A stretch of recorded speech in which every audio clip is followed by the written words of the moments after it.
Yes.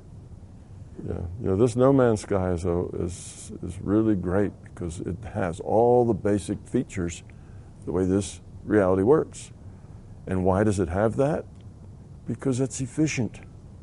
That's the way you can most efficiently produce a reality frame to players.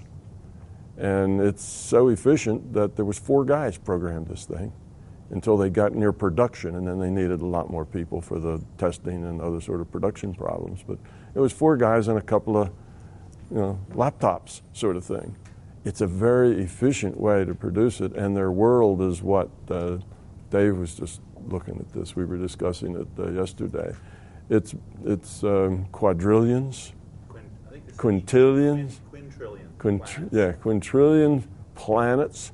Each planet is unique. Everything on that planet is unique. The universe is so large that it's probably large as this universe. So it's basically on the same scale. And the planets are large on an order of this planet.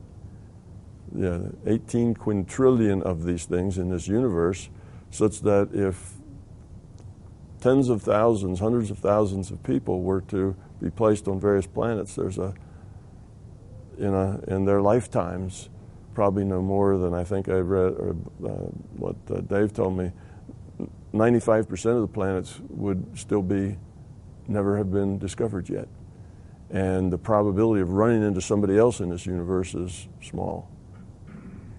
So it's really a model of something like our whole physical universe. So it's fractal in the sense that as you interact with it changes? Yeah, it's all probabilistic.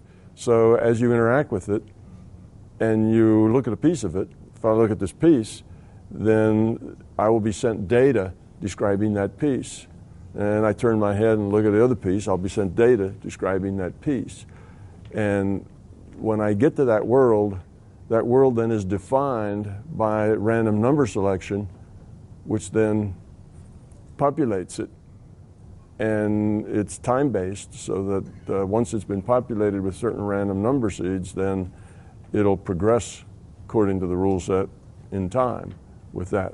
So all the critters, all the plants, where they're placed, all of that just gets generated on the fly. So then you leave that planet and the computer computes nothing. See, all that's just gone.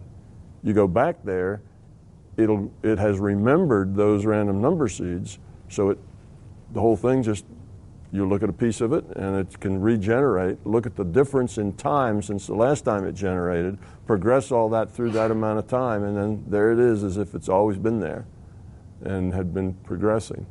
So then you leave it and then the computer doesn't have to do anything. So if you have 100,000 people there, all the computer has to do is generate 100,000 data streams.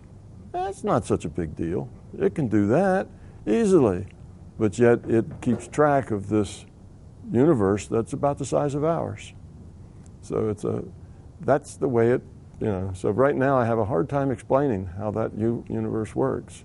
But in another decade, after this becomes common and has hundreds of thousands, if not millions of players that are doing, because it's just the first one. There are going to be a lot of other knockoffs and a lot of other things that maybe can turn this into social media besides an exploration game. And the whole concept of the virtual reality in a probabilistic sense and in terms of data streams, I think a decade from now, that'll be the easiest thing in the world to explain to people. They'll all say, well, sure.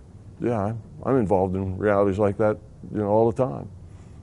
And it won't be such a difficult, head scratching, I just don't get it. I can't get my head wrapped around this virtual reality. So I think in another decade it'll be the easiest explanation in the world because people will have experienced it.